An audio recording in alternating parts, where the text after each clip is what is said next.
Histoire et patrimoine, les Kotoko.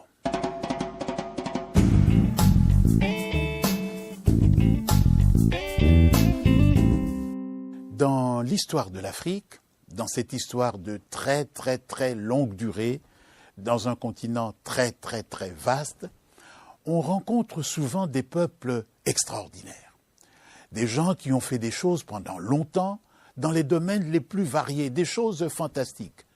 L'agriculture, la technique, l'artisanat et, bien sûr, le vivre ensemble, les choses de la guerre, l'État, la société, les rapports avec les autres. Exemple, les Kotoko. Les Kotoko qui vivent aujourd'hui déchirés entre le Cameroun, le Tchad et le Nigeria. Ces Kotoko sont les descendants des mystérieux Sao, des légendaires Sao.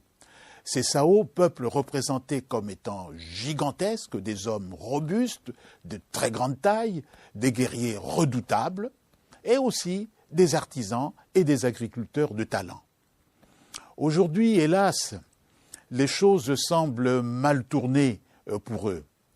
Il y a d'abord la végétation qui se fait de plus en plus rare, les pluies encore beaucoup plus rares et, bien sûr, le désert qui avance. Alors on croit que tout est perdu. En fait, rien n'est perdu.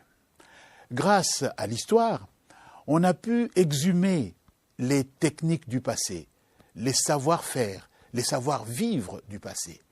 Et les hommes d'aujourd'hui s'approprient cette histoire. L'artisanat redémarre. L'agriculture reprend de la vigueur. L'élevage devient florissant. Et surtout, les manières de vivre ensemble changent. Les festivals, la transmission des mémoires, les chants, les danses.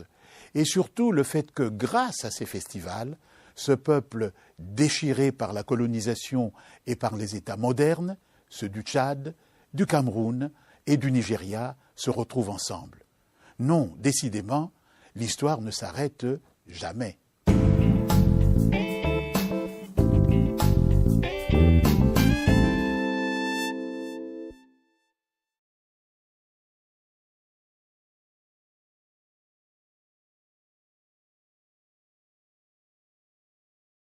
Histoire et patrimoine, les Kotoko.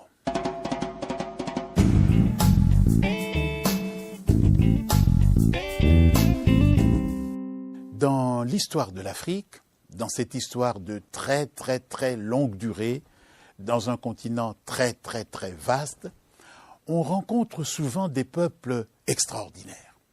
Des gens qui ont fait des choses pendant longtemps dans les domaines les plus variés, des choses fantastiques.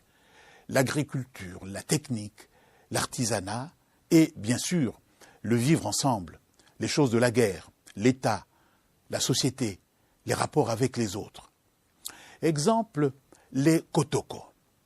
Les Kotoko qui vivent aujourd'hui déchirés entre le Cameroun, le Tchad et le Nigeria.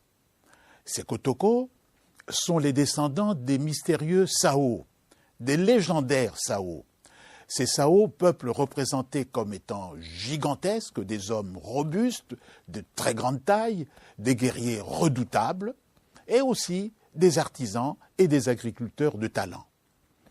Aujourd'hui, hélas, les choses semblent mal tourner pour eux.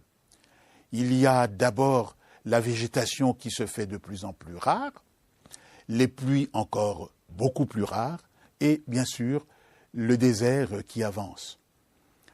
Alors on croit que tout est perdu. En fait, rien n'est perdu. Grâce à l'histoire, on a pu exhumer les techniques du passé, les savoir-faire, les savoir-vivre